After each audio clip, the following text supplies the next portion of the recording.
Living the Bhagavad Gita by Ram Dass. Lo voy a traducir en mi canal, pero primero quería justo como hacer este live. Espero que lo puedas entender, si no te digo, lo voy a traducir aquí mismo.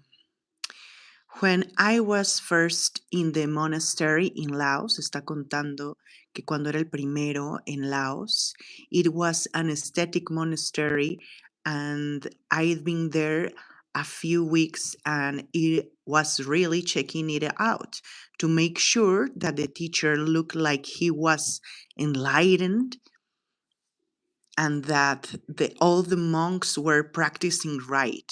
And I saw some things I didn't like. Monks were a little sloppy eating, or they get their food and they say their chant and then they start to eat very fast. And even the teachers I wondered about, he will say very contradictory things at times to different people. When I went to him, I was very disturbed. And I even thought of leaving and going to find another teacher, a better guru to fit my model of what a teacher should be like. And I said, I feel really uncomfortable. Why do you say one thing to one person and one to another about how we should eat or how we should act? And his answer to me was this: the way I teach is very simple, he said. It's like someone walking down a path or a road at night, and sometimes they get off a little bit onto the right side, and I see them and I say, go left. And sometimes they almost fall in the ditch on the left side, and I see them and I say, go right, go right. That's all I do.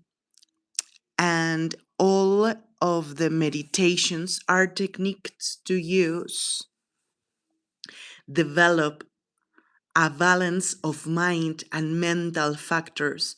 So I ask him further, I say, well, I'm still disturbed. Some of the monks are eating quickly, and even you sometimes seem to be sloppy. I was very hard to say. I thought a lightning bolt might strike me. Nothing happened. He just laughed and he said, you have to be thankful for the appearance to imperfections in your teachers. The things that make him look like he is not enlightened, I said. Oh, yeah? And he said, because if we're not for these imperfections, you might be deceived into thinking that the Buddha was somewhere outside yourself. The balance of mind is a very strong imbalance. You need strong medicine to balance it. Some of us really get into food trips. Thanksgiving dinner or going to the refrigerator and the pickles and olives and cheesecake and all those wonderful things. And in order to balance that, one other meditations that is used to contemplate on the true repulsiveness of food, I think about it, the benefits of the meditations on the repulsiveness of food are what you really begin to know the nature of food and the process. Your mindfulness grows, your understand and the lust in yourself, and you are able to let go of it. The meditations on the repulsiveness food begins with complete contemplation on the procurement. So you think if you still eat meat of the animals and their carcass and of the flesh and blood and fat and of the distinguished juices that run out when the animals are cut open.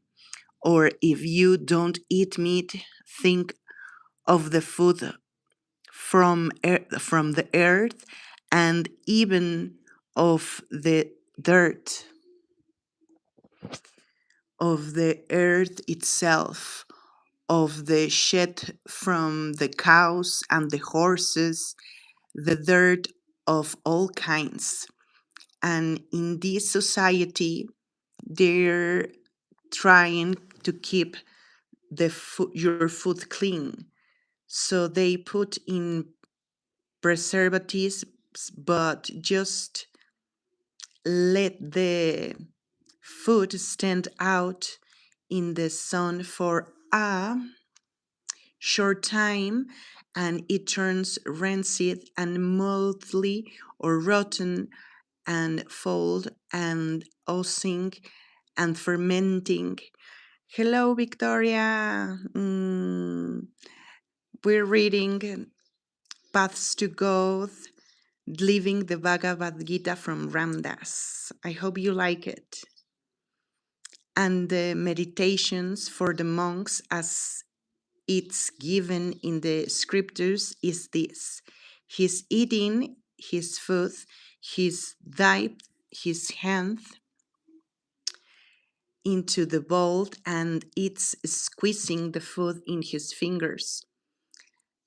And the sweet trickling down from his 5 finger wets any crisp food that there may be and makes it sudden, and when its good appearance has been spoiled. Hello, Linz Tyler. We're reading the Bhagavad Gita by Ramdas, Living the Bhagavad Gita. The part of the food. This is the last chapter, and I read it because he was telling us that he went to a monastery and it was a very beautiful monastery and he were like showing if the teachers and the students are good from them. So sa- he starts saying that, no, I thought that everything was wrong, this was wrong, and the teacher said, no, it's not like wrong or right, it's your head, it's your mind. And sometimes it's that way, no, we think that we have to observe everything and like judge everything, but it's the problem of the mind that it's showing like if it's right or wrong. So this is the lesson that the things is just acceptance. We have to accept the life. Everything in nature is like perfect. Everything. God doesn't give it wrong, you know. So that's the lesson. This is a little bit of the last chapter. I'm going to translate it to Spanish because my channel is in Spanish, but I have to do this live first in English. I'm going to do more lives reading it. If you're interested, I hope that you subscribe. In my channel, there is a lot of meditation, but there is everything in Spanish. But I'm going to start speaking in English in songs. I hope you like it, guys. Thank you for being with me. Thank you.